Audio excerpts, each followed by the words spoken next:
Tía Mercedes, si mi presencia va a incomodar, No. lo último que quiero es... Tú, estate tranquilo. Ya conoces a Bernardo. Precisamente por eso. Alejo, no te preocupes por él. Acabará entendiéndolo. Y tú ahora necesitas un sitio para descansar, para sentirte comprendido. Esta es tu casa, sobrino. Ven aquí. Hola a todos y bienvenidos a TV en Revisar.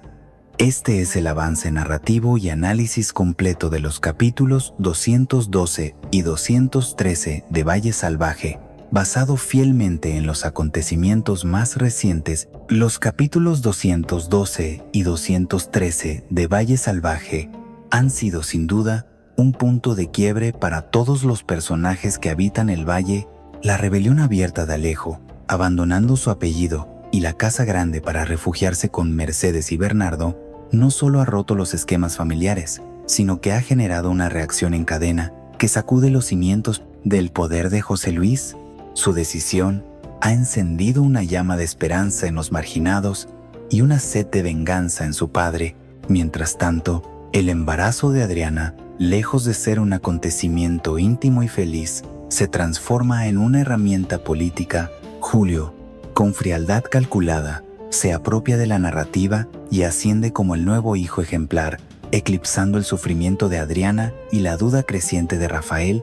La cena de gala, cargada de simbolismo, es un espectáculo donde la verdad y la mentira bailan en la misma pista, orquestadas por José Luis y Victoria en la casa pequeña. Sin embargo, los problemas no cesan.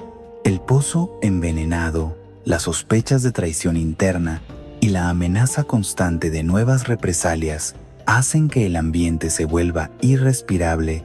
Aún así, la solidaridad, la lealtad y la determinación mantienen viva la resistencia. El regreso anunciado del Marqués de Guzmán introduce un nuevo elemento esperanzador. Mercedes y Bernardo podrían encontrar en él el apoyo necesario para desafiar legalmente a José Luis y frenar los abusos. Todo está en movimiento, nada volverá a ser como antes, y el destino del valle pende ahora de decisiones que cada personaje tomará desde el corazón o desde la ambición. La tensión había alcanzado su punto máximo en el palacio de Valle Salvaje. Las palabras de Alejo, llenas de determinación y hartazgo, se clavaron como dagas en el orgullo de su padre. Tras una discusión intensa, con acusaciones cruzadas y un ambiente sofocante, Alejo decidió cortar todo vínculo con la casa grande. Su destino estaba claro. Se iría a vivir con su tía Mercedes al refugio que tanto había protegido a los rechazados por José Luis. Cuando llegó a la casa pequeña, no hizo falta explicar nada. Mercedes lo miró con esa mezcla de intuición y ternura que solo las mujeres sabias poseen. «Te quedas con nosotros», dijo, sin que Alejo pronunciara una palabra. Su voz era firme y dulce al mismo tiempo, como si supiera desde hacía tiempo que este día llegaría.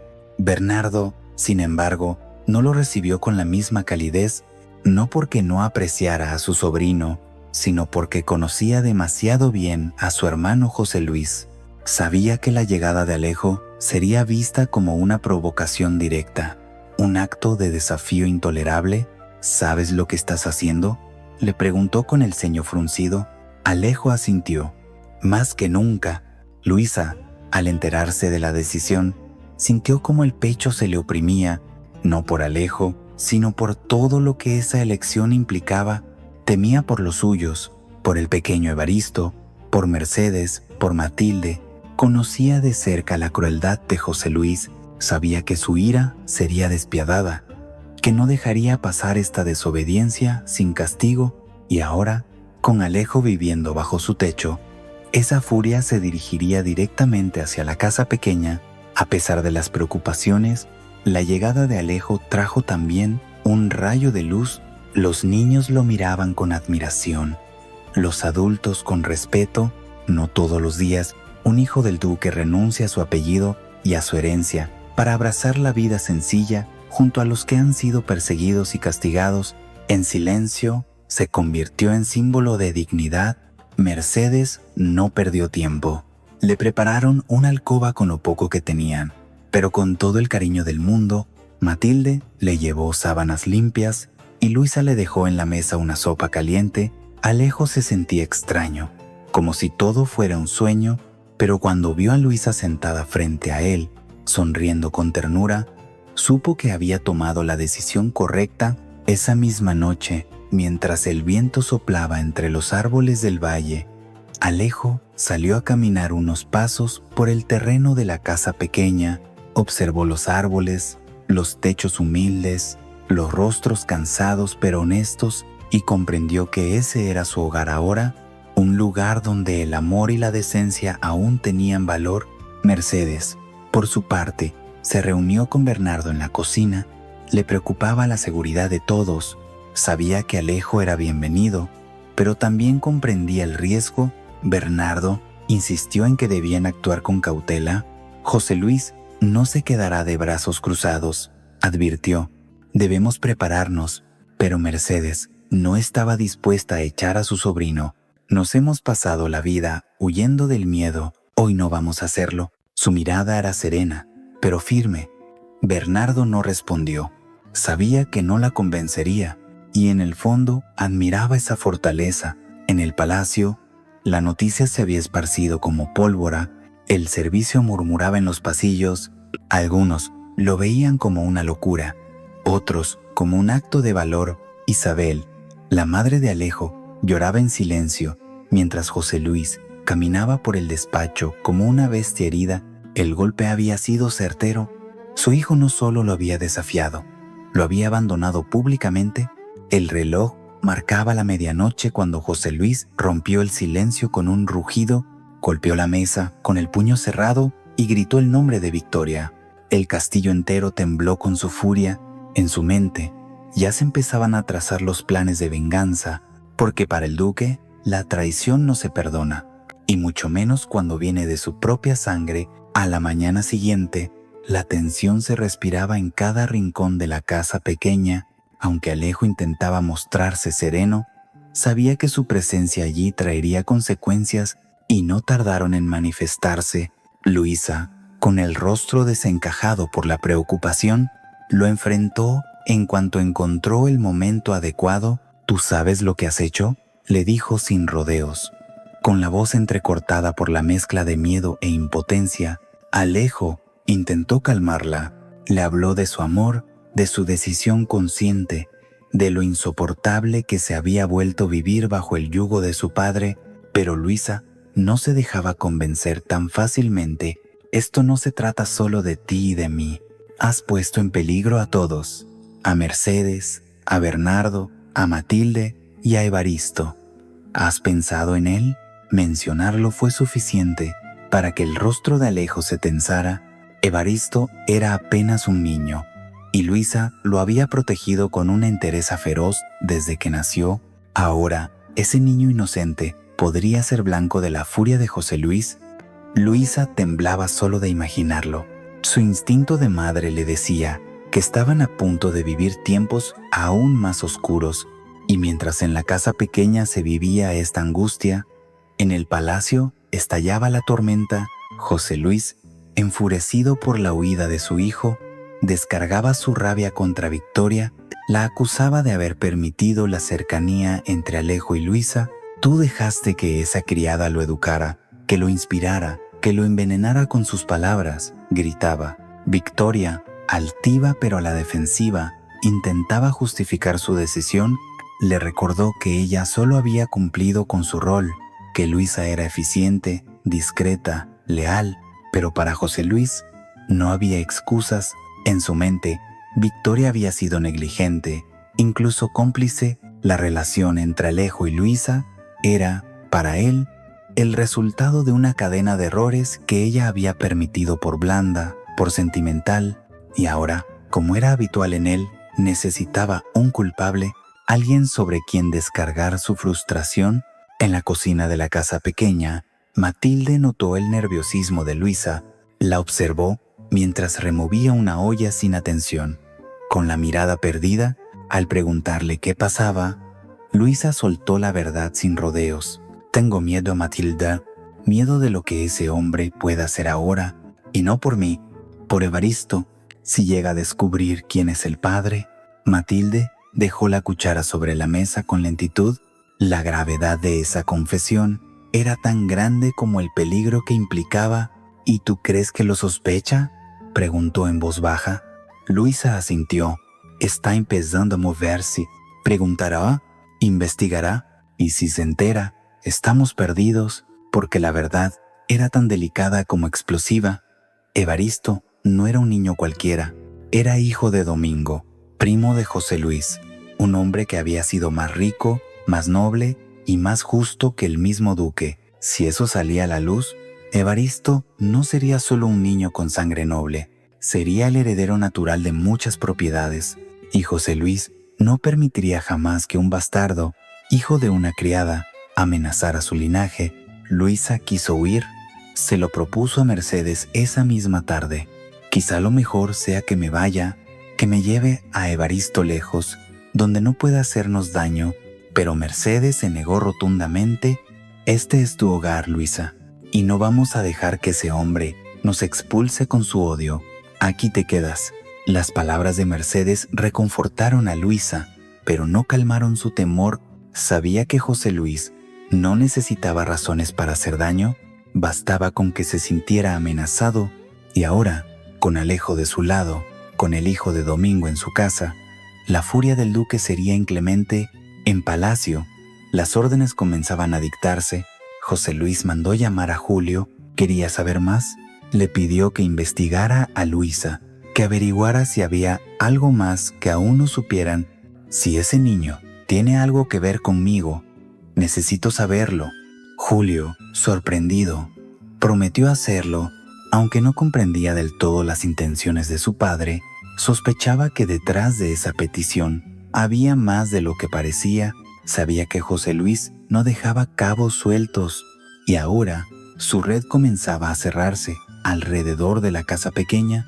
En medio del torbellino que agitaba el valle, Julio supo ver con claridad una oportunidad.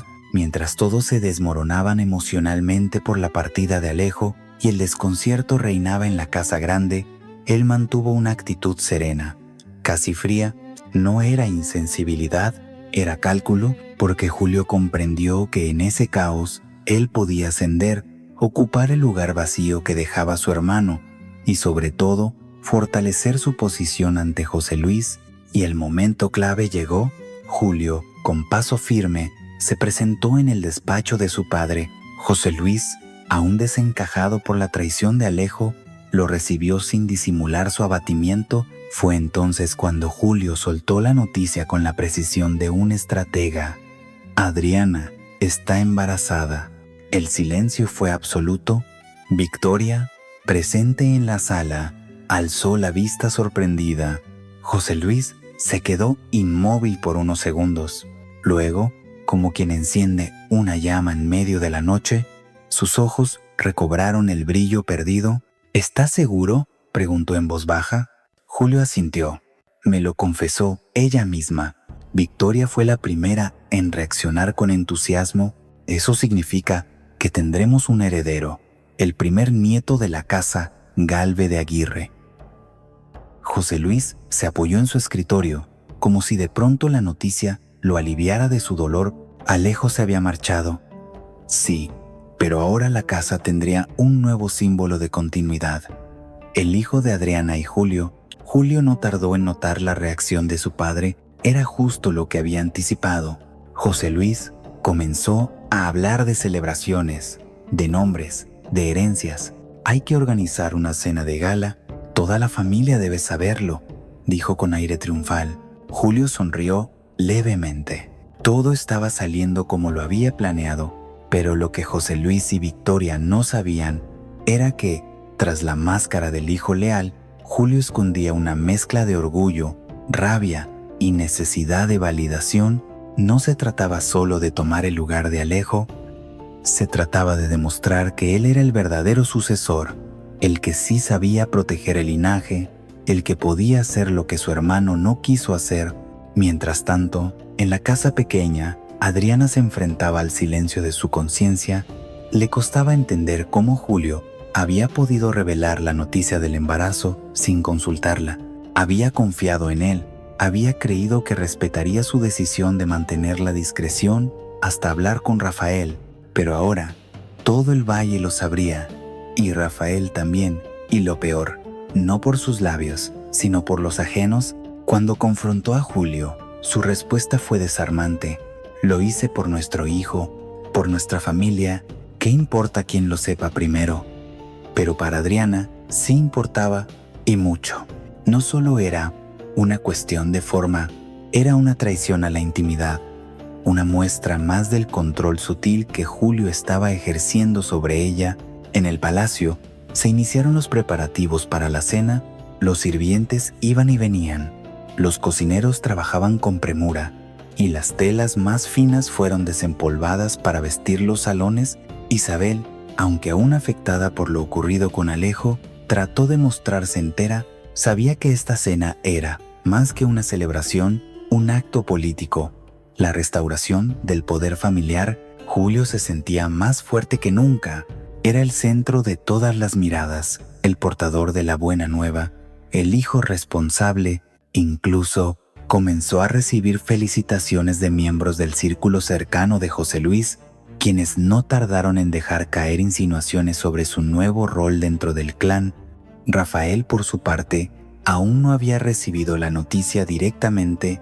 Se encontraba aislado, confundido por los últimos sucesos, y sin sospechar que la revelación lo alcanzaría esa misma noche.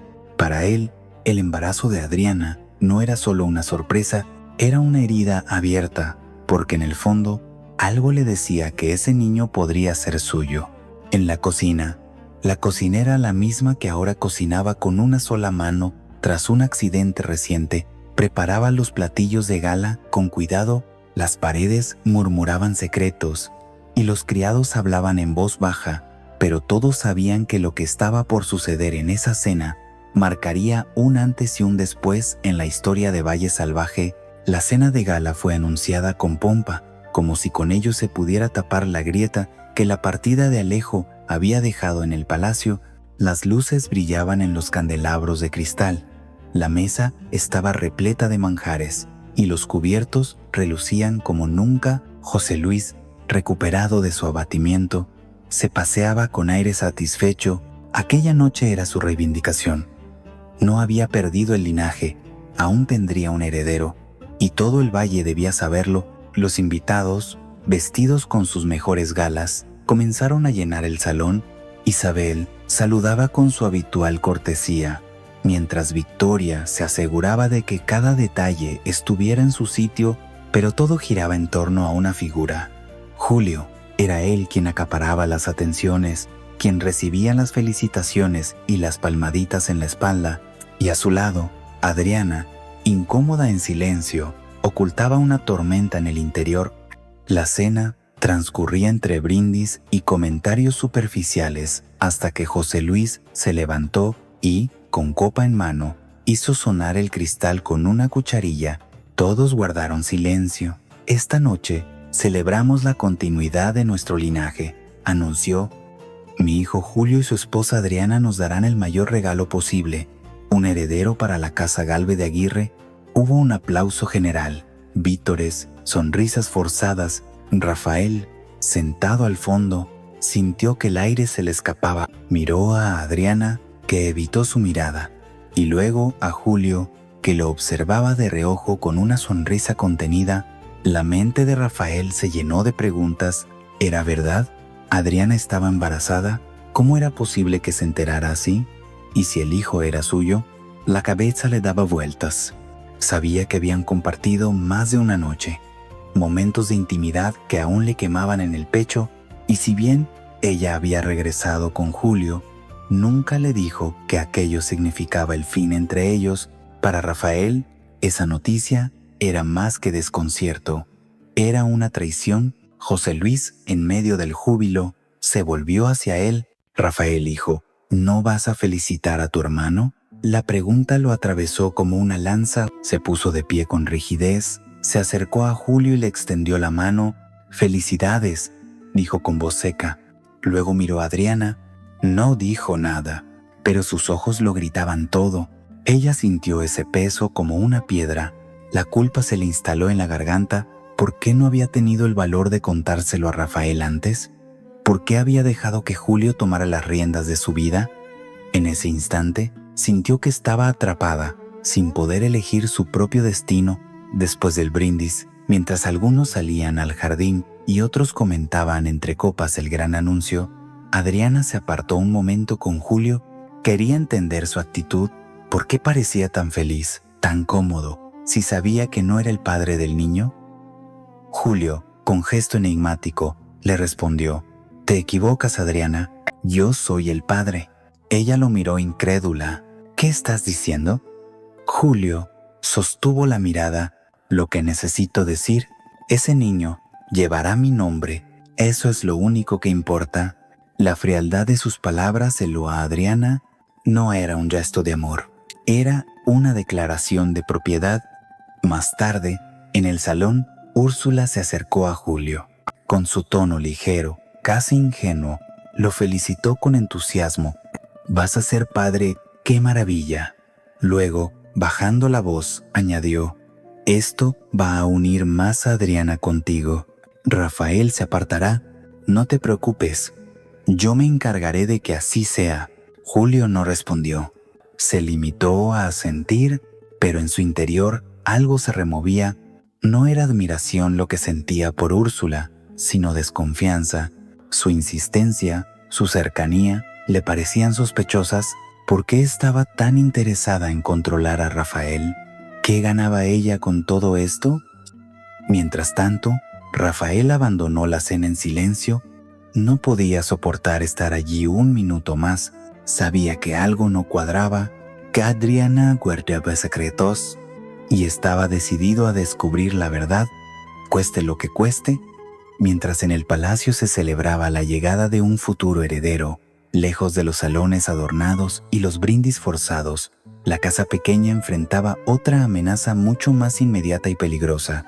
En las primeras horas del día, Luisa fue la primera a notar el sabor extraño del agua del pozo. Se lo comentó a Matilde en la cocina, pero no le dieron demasiada importancia hasta que un olor putrefacto comenzó a emanar del cubo de madera. Mercedes, alertada por los comentarios de las criadas, ordenó inspeccionar el pozo. El hallazgo fue tan repulsivo como preocupante. Varios cadáveres de animales flotaban en la superficie. El agua estaba contaminada. No era un accidente, era un mensaje, un ataque. Bernardo, tras ver el estado del pozo, no dudó. Esto lo ha hecho José Luis o alguien por orden suya, pero Mercedes no estaba tan segura. Él no se ensuciaría las manos con algo así. Pero alguien sí lo haría por él. Alguien que sepa todo lo que hacemos. Alguien que sepa que este pozo es nuestro único suministro. Las miradas comenzaron a cruzarse en silencio entre los habitantes de la casa pequeña. La sospecha de que había un traidor entre ellos se instaló como una sombra invisible. Luisa fue quien lo dijo en voz alta: «Victoria siempre va un paso por delante. Sabe lo que comemos, lo que sembramos, a quién recibimos. Alguien le está informando desde dentro». Mercedes no quería creerlo. Siempre había defendido a los suyos con uñas y dientes. «Yo me fío de todos y cada uno de los que están aquí», dijo con convicción. Pero Luisa, más pragmática, insistió: «Tú confías porque eres buena, pero eso no significa que todos lo sean». Y entonces surgió un nombre: Úrsula. La joven, sobrina de Mercedes y sobrina nieta de Victoria, había estado yendo y viniendo entre las dos casas desde hacía semanas, siempre con excusas, con encargos, con visitas inocentes, pero Luisa empezó a atar cabos. Cada vez que pasa algo aquí, Victoria lo sabe, y siempre después de que Úrsula haya estado, Mercedes se resistía a creerlo.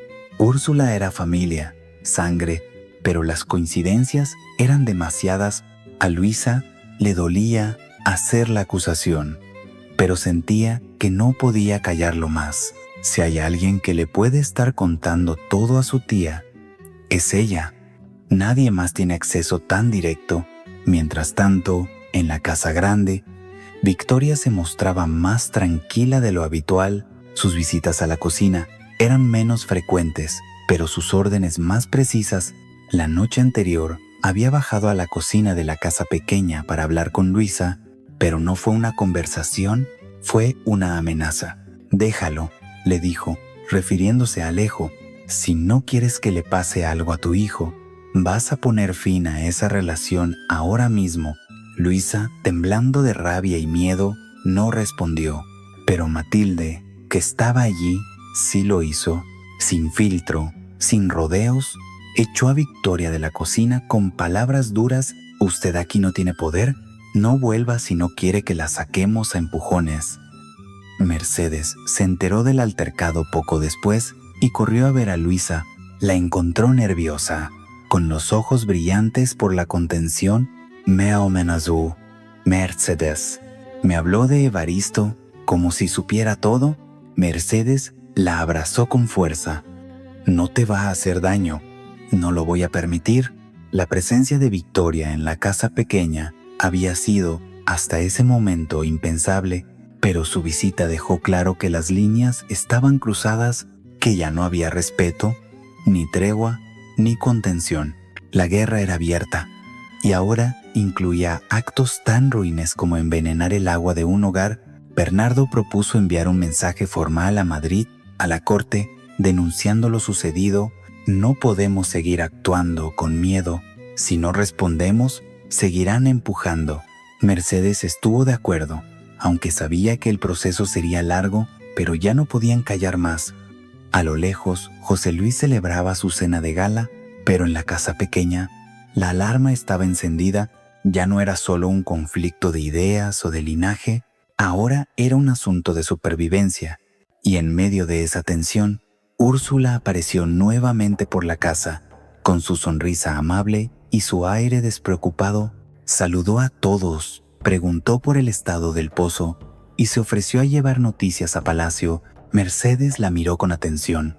No dijo nada, pero por primera vez la duda le pesaba. La noticia del pozo envenenado se extendió rápidamente entre los habitantes de la casa pequeña. Aunque se intentó mantener la calma, era evidente que todos sabían que aquello no era un accidente. El hallazgo de varios animales muertos flotando en el agua no dejaba lugar a dudas. Alguien había querido sabotear el único recurso vital que les quedaba, y más allá de la indignación, lo que más dolía era la sospecha de que el enemigo podría estar entre ellos. Luisa, que ya había comenzado a atar cabos, no se contuvo y volvió a insistir con Mercedes. «Tenemos que ser realistas. Victoria siempre ha estado un paso adelante. Sabía que Alejo estaba aquí antes de que nadie lo supiera oficialmente. Sabía lo del embarazo. Sabía que tú habías logrado cultivar hierbas en la parte trasera. ¿Cómo lo sabe todo si nadie de fuera entra aquí?»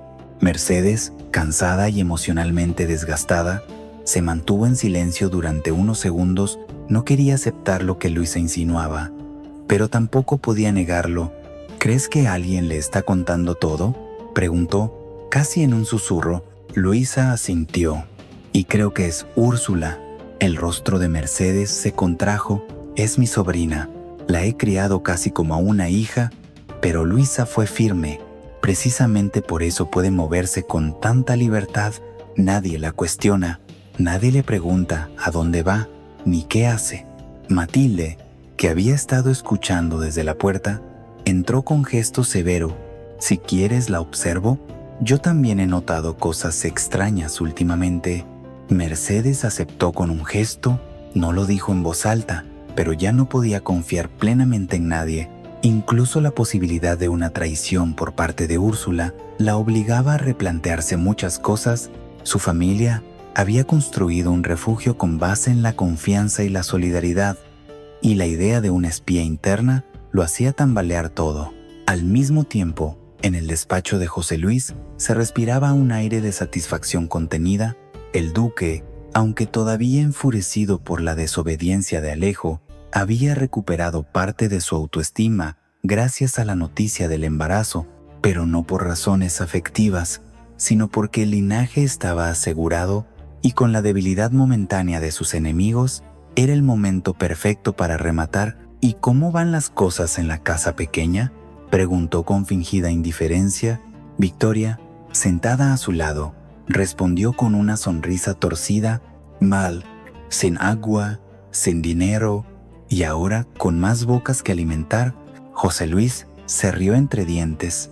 Les hemos cortado el aire. Veremos cuánto tiempo pueden aguantar. Julio, que también estaba presente, escuchaba en silencio. En su interior, una batalla se libraba.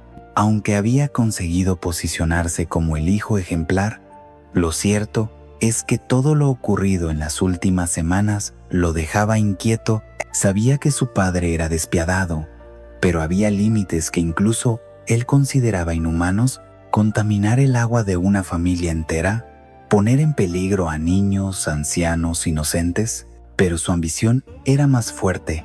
Kalou, como había hecho desde que decidió usar el embarazo de Adriana como carta de poder, eligió guardar silencio también ante las atrocidades que se urdían en esa sala. Prefería mirar hacia otro lado antes que perder su nueva posición. De vuelta en la casa pequeña, la situación era crítica. El agua almacenada apenas alcanzaba para cocinar y beber un par de días más. Bernardo sugirió enviar a los niños a un refugio temporal, pero Mercedes se negó. Si nos separamos, nos debilitamos. En cambio, mandó a algunos de los hombres del lugar a buscar agua en manantiales cercanos, con la esperanza de resistir unos días más. Luisa, mientras tanto, comenzó a observar a Úrsula con más atención. La notaba más nerviosa que de costumbre, y su costumbre de pasearse por las habitaciones sin razón aparente ahora parecía más sospechosa que nunca. Cada vez que alguien mencionaba algo importante, Úrsula parecía estar cerca. Mercedes, que al principio había defendido a su sobrina con vehemencia, empezó a sentirse traicionada. La sola idea de que Victoria estuviera utilizando a una niña de su sangre para espiarla le hervía la sangre. Esa mujer no conoce los límites, murmuró una noche a Bernardo.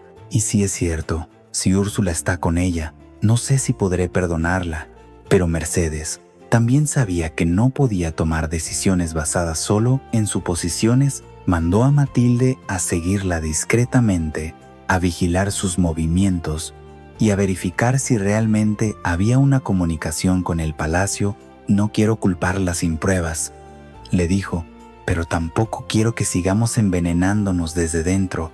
La casa pequeña, que siempre había sido un bastión de honestidad, comenzaba a llenarse de sombras, pero en ese ambiente enrarecido también se fortalecía algo más profundo: la determinación de resistir.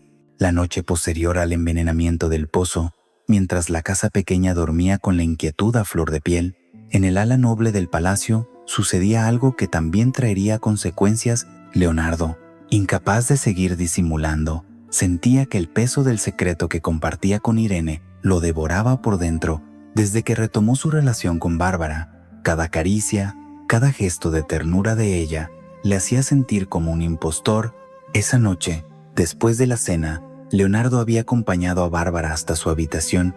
Ella lo abrazó con fuerza y le susurró al oído palabras que lo llenaron de ternura y remordimiento.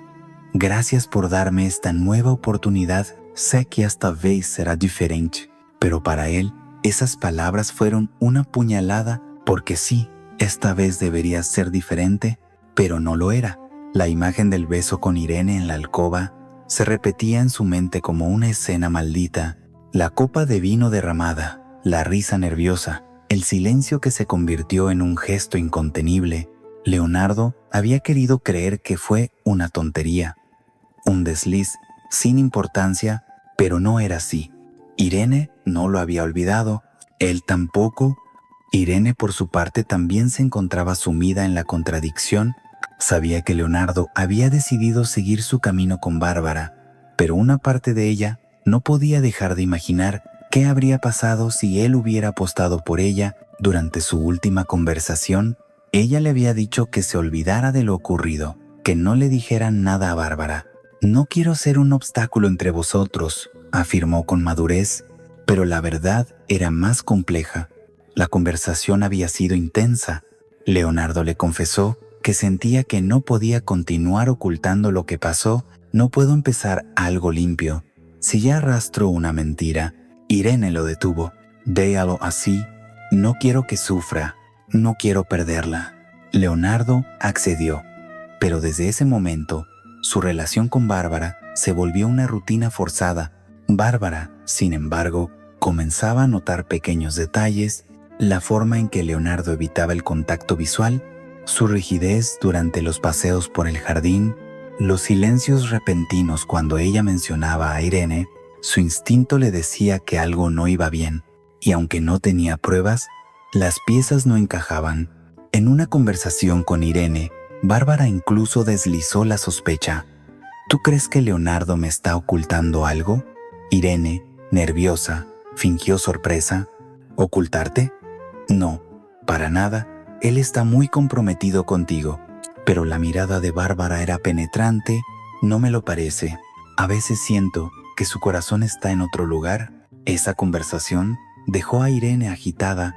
El peso de la culpa comenzaba a acumularse. Y aunque ella había decidido ser generosa y renunciar a Leonardo, ahora empezaba a preguntarse si ese silencio era realmente lo correcto. ¿No estaba condenando a Leonardo a vivir una mentira? ¿No le estaba negando a Bárbara la posibilidad de elegir con libertad? Por su parte, Leonardo tomó una decisión. Esa noche, mientras caminaba por los pasillos del palacio, pensó en contarle todo a Bárbara, pensó en hablar con honestidad, pedir perdón y empezar desde cero, aunque doliera. Pero justo cuando estaba a punto de hacerlo, escuchó las risas de Bárbara y Úrsula, conversando alegremente en el comedor. Las escuchó decir que por fin todo parecía ir bien, que el amor se abría paso, y entonces no pudo. Volvió sobre sus pasos. Carlo, una vez más, en la casa pequeña, lejos de estas cavilaciones sentimentales, Luisa se desahogaba con Matilde. Yo sé lo que es vivir con un secreto, y sé que tarde o temprano los secretos se pudren y salen a la superficie. Matilde, siempre más pragmática, respondió: pues más te vale estar lista para ese momento, porque cuando explote, nadie se va a salvar. El amor, la lealtad y el silencio eran fuerzas que convivían en tensión constante, tanto en la casa grande como en la casa pequeña, y mientras unos callaban por proteger lo que amaban, otros comenzaban a sentir que el silencio era, en realidad, una traición en sí misma. En el palacio, la resaca emocional de la cena de gala aún flotaba en el ambiente. Sin embargo, para José Luis, aquello había sido más que una celebración. Fue la consolidación de su dominio, tener un nieto en camino, un supuesto heredero que llevaría su nombre, le devolvía el control que Alejo le había arrebatado con su traición. La presencia de Julio a su lado durante toda la velada no solo fue estratégica, sino simbólica. El nuevo favorito, el hijo modelo. Al día siguiente, la maquinaria palaciega seguía en movimiento. Victoria mandó confeccionar una lista de invitados para una nueva reunión social donde se oficializaría el anuncio ante otras casas nobles. La idea era sencilla: reinstaurar la imagen de una familia fuerte, unida, con el linaje asegurado. Nadie debía notar que Alejo, el primogénito natural, había sido expulsado del relato. Julio aceptó su rol con naturalidad, sonreía, asentía, conversaba con los nobles como si hubiera nacido para ello, se sentía cómodo en su nuevo traje de heredero, incluso si sabía que estaba basado en una mentira, pero la ambición había enterrado cualquier atisbo de culpa. Su discurso era claro: lo importante es el deber, lo demás son detalles.